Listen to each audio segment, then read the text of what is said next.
Assalamualaikum warahmatullahi taala wabarakatuh. Jadi tuan-tuan, sahabat-sahabat yang dirahmati Allah sekalian, hari ini kita meneruskan pengajian kitab kita, yang mana pada pagi ini kita akan menyentuh mengenai bab hati. A'udzubillahi minasyaitonir rajim. Bismillahirrahmanirrahim. Alam ya'ni lil ladzina amanu an takhsha'a qulubuhum li dzikrillah wa ma nazala minal haqq. Adakah belum sampai masanya bagi orang-orang yang beriman itu hatinya khusyuk apabila disebutkan nama Allah, apabila mereka berzikir menyebut nama Allah, dan juga terhadap apa yang telah diturunkan dengan kebenaran. Tuan-tuan dan puan-puan, sahabat-sahabat yang dirahmati Allah, Rasulullah sallallahu alaihi wasallam menyebutkan dalam hadisnya yang bermaksud di dalam seluruh jasad, di dalam satu jasad manusia ada seketul daging, yang mana bila baik daging tersebut maka baiklah seluruh jasadnya, dan bila buruk daging tersebut maka buruklah seluruh jasadnya, dan daging tersebut adalah hati. Jadi tuan-tuan, hati ini memainkan peranan penting dalam kehidupan kita seharian. Dia adalah kunci macam mana kita beramal, macam mana kita mengingati Allah, macam mana kita berinteraksi dengan orang sekitar kita, macam mana khusyuk ketidakamalan kita, dan macam mana kita dapat menjauhi daripada dosa-dosa. Ini semua bergantung kepada hati kita, tuan-tuan. Allah menyebut tentang hati orang-orang yang beriman dalam surah Al-Anfal ayat 2. Allah menyebut orang-orang yang beriman itu apabila disebutkan nama Allah maka hati mereka bergetar. Idah ayat 83. Dan apabila mereka mendengar apa yang telah diutuskan kepada Rasulullah sallallahu alaihi wasallam, kamu akan melihat air mata mereka mengalir. Mereka akan menangis tersedu-sedan disebabkan oleh mereka mengenal kebenaran terhadap apa yang diturunkan oleh Allah Subhanahu Wa Taala. Allah juga sebut dalam surah At-Taubah ayat 124 dan 125. Dan orang-orang yang beriman itu apabila dibacakan Al-Quran kepada mereka, ia menambah iman mereka, dan mereka akan sangat gembira. Tapi bagi orang-orang yang hatinya ada penyakit, ia akan menjadikan mereka lebih jahat daripada sebelumnya. Allah sebut pula tentang ciri-ciri hati yang keras. Pertama je dalam surah Al-Baqarah, yang mana selepas kisah Al-Baqarah tu, yang mana kisah yang mana Allah memerintahkan Nabi Musa supaya menyembelih sapi, ketuk kepada orang yang mati, maka orang yang mati hidup, dan ini dilihat oleh semua kaum Bani Israel. Tapi bagi orang-orang yang hatinya ada penyakit, dia menjadi lebih keras daripada sebelumnya. Walaupun dia dah tengok depan mata sendiri kebenaran yang diturunkan oleh Allah, tapi mereka tetap tidak percaya, dan malah hati mereka menjadi keras daripada sebelumnya. Allah menyebut hati mereka keras macam mana? Keras bagaikan batu, bahkan lebih keras lagi. Batu pun, kata Allah, batu pun pecah, dan daripada pecahan batu tersebut keluar air daripada yang mengalir di celah-celah batu tersebut. Ada pula batu yang bergolek turun, jatuh daripada gunung oleh takut kepada Allah Ta'ala.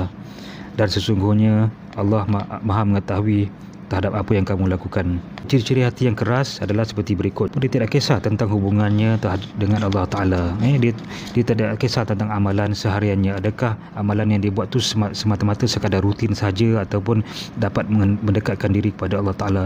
Sama ada dia dekat ataupun jauh dengan Allah Ta'ala, dia tak peduli. Dia tak rasa penting untuk mendekatkan diri kepada Allah Ta'ala. Tidak merasa bahagia ataupun tidak merasa tenang apabila melakukan amal-amal yang baik. Kemudian ciri-ciri yang lain adalah mereka ni bila dinasihat, bila mereka mendengar tazkirah, mereka menjadi benci, mereka menjadi marah, mereka menjadi benci terhadap orang yang beri tazkirah tersebut, dan mereka tak mau dengar langsung peringatan-peringatan yang diberikan. Ciri yang lain adalah mereka ini selalunya akan melakukan dosa yang sama berulang-ulang kali, dan apabila mereka melakukan dosa, mereka tidak merasa bersalah dan tidak merasa menyesal sama sekali, tak ada rasa nak bertaubat.